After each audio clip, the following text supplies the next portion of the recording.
दोस्तों नमस्कार। मेरा नाम है मनीष कुमार सिंह और आप देख रहे हैं 4 पीएम महाराष्ट्र। आपका बहुत बहुत स्वागत करता हूं। दोस्तों, महाराष्ट्र में सरकार बनने के बाद लगा था कि सब कुछ धीरे धीरे शांत पानी की तरह, सतह की तरह ठंडा हो जाएगा, लेकिन ऐसा हो नहीं रहा।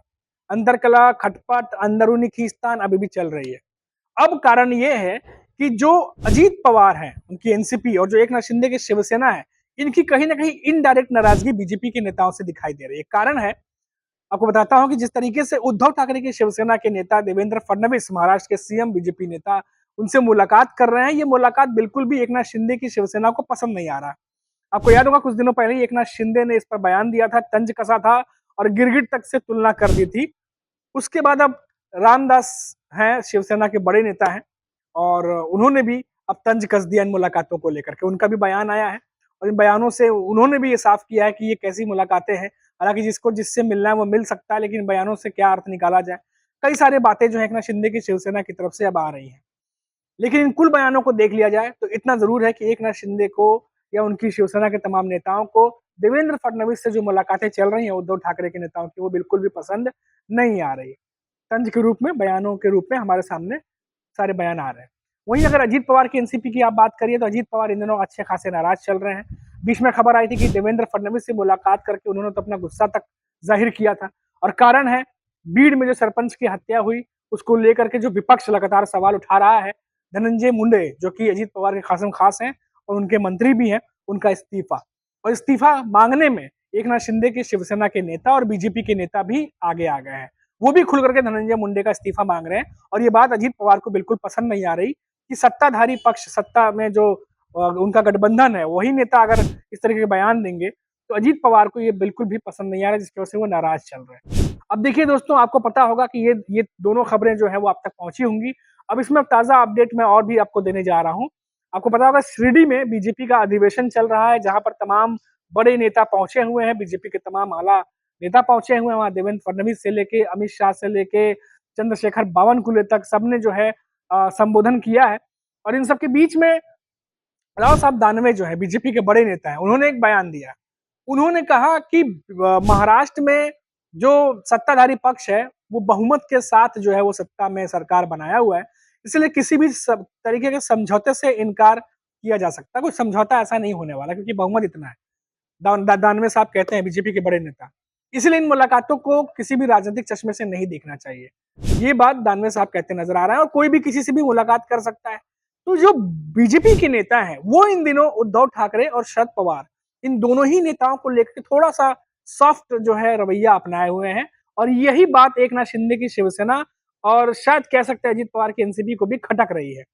क्योंकि एक तरफ तो अपोजिशन धनंजय मुंडे का इस्तीफा मांगता है, उस पर जो है बीजेपी के जो आला नेता है वो अभी भी बहुत ज्यादा कुछ कह नहीं रहे। अजीत पवार परेशान है, क्योंकि एक तो सीनियर नेता कुछ कह नहीं रहे, ऊपर से खुद सत्ताधारी पक्ष के सहयोगी दल है, उनके ही नेता इस्तीफा मांग रहे हैं, अजीत पवार के एनसीपी के नेता के। तो वहां पर जो है पूरा सियासी पारा इस समय चढ़ा हुआ है धनंजय मुंडे को लेकर के। वहीं दूसरी तरफ अगर आप बात करिए तो एकनाथ शिंदे, जो कि अभी थाने में जो है वो अभी बाइकिंग करते हुए भी नजर आए थे, और उनके साथ उनके जो एकनाथ शिंदे की शिवसेना के कई नेता उनके साथ में मौजूद थे, तस्वीरें सोशल मीडिया पर वायरल हुई। उसके बाद एकनाथ शिंदे के भी कई सारे बयान आए, चाहे वो रामदास कदम हो, उन्होंने भी बयान दिया। तो ये साफ तौर पर जाहिर हो रहा है कि महायुति के भीतर सब कुछ ठीक तो नहीं चल रहा, और इसका कारण ये भी हो सकता है कि आने वाले समय में, क्योंकि निकाय चुनाव है, बीएमसी चुनाव है, और उसमें बीजेपी कुछ अलग रोल भी अदा करना चाह रही हो, क्योंकि पहली खबर आ चुकी है कि बीजेपी निकाय चुनाव में अकेले लड़ने जा रही है। और ऐसे में अब ये भी जो जानकार हैं वो मान रहे हैं कि अगर बीजेपी अकेले लड़ेगी तो जाहिर तौर पर एकनाथ शिंदे भी अपनी तैयारी अब अकेले लड़ने के लिए ही करेंगे। और ये खबर निकल के सूत्रों से आ रही है दोस्तों कि हो सकता है कि एकनाथ शिंदे भी इस बार अकेले लड़ने की तैयारी कर लें, क्योंकि संजय राउत, उद्धव ठाकरे की शिवसेना से बड़े नेता, उन्होंने पहले ही कहा है कि वो इस बार उनकी शिवसेना, उद्धव ठाकरे की शिवसेना, निकाय चुनाव में, बीएमसी चुनाव में अकेले लड़ने जा रही है। लोकसभा में हम इंडिया ब्लॉक बनाया था, महाराष्ट्र में विधानसभा के लिए महाराष्ट्र विकास आघाड़ी बनाई थी। आघाड़ी में बहुत से कार्यकर्ताओं का हम उनकी जो इच्छा रहती है लड़ने की वो पूरी नहीं कर सकते। तो लोकल बॉडीज, चाहे महानगर पालिका हो, चाहे जिला परिषद हो, चाहे नगर पालिका हो, वहाँ कार्यकर्ताओं को लड़ने का मौका देना चाहिए। हम नागपुर में भी अपने बल पर लड़ेंगे और मुंबई में भी लड़ेंगे, सभी जगह पर लड़ेंगे।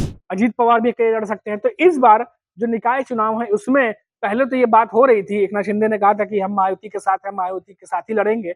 लेकिन बीजेपी अगर खुद पीछे हटती है और अकेले लड़ने जाती है तो ऐसे में एकनाथ शिंदे और अजीत पवार के पास कोई बहुत ज्यादा चारा बचेगा नहीं, उन्हें भी अकेले ही उतरना पड़ेगा। तो ऐसे में आगे समीकरण क्या हो सकते हैं ये देखने वाली बात होगी। ये भी हो सकता है कि बीजेपी जिस तरीके से उन्हें विधानसभा चुनाव में जीत मिली हो, उन्हें पूरा इस बात का कॉन्फिडेंस है कि बीएमसी चुनाव, निकाय चुनाव में वो ज्यादा बेहतर कर सकते हैं अगर अकेले लड़े, और उसमें सहयोगी दलों के साथ में फिर कोई बार्गेनिंग और समझौते की जरूरत भी नहीं आएगी। तो ये भी चीज जो है बीजेपी देख रही है, और शायद इन्हीं सब चीजों की वजह से कहीं ना कहीं जो सहयोगी दल है, एकनाथ शिंदे की शिवसेना और अजीत पवार की एनसीपी, वो भी इन बातों को समझ रहे हैं लेकिन खुल करके कुछ भी नहीं बोल पा रहे, क्योंकि सत्ता में सहयोगी हैं, सत्ता साथ में चलानी है। लेकिन आगे चल के जिस तरीके से बीजेपी रणनीति अपना रही है, जैसे हमने कुछ दिनों पहले खबर दी थी कि कैसे लोगों को जोड़ने के लिए एक अभियान शुरू हो रहा है, और हर एक विधानसभा क्षेत्र से 250 लोगों को जोड़ने की कोशिश जो है वो की जा रही है। इस तरीके से कुछ चीजें की जा रही हैं ताकि आने वाले समय में ज्यादा से ज्यादा लोग बीजेपी से जुड़ सके। इसको जो है 2029 के विधानसभा चुनाव से जोड़ के देखा जा रहा है कि आने वाले समय में, जैसा कि बीजेपी के आला नेता ये कहते रहते हैं कि बीजेपी अपने दम पर महाराष्ट्र में सरकार बनाएगी, तो क्या आगे चल के सहयोगों की जरूरत नहीं होगी? क्या आगे चल के एकनाथ शिंदे अजित पवार से नाता बीजेपी का तोड़ने वाली है? जिस तरीके की रणनीति जो है वो बना रही है, और इस तरह के बयान पहले भी आला कमान, बीजेपी के जो आला कमान नेता उनकी तरफ से आ चुका है।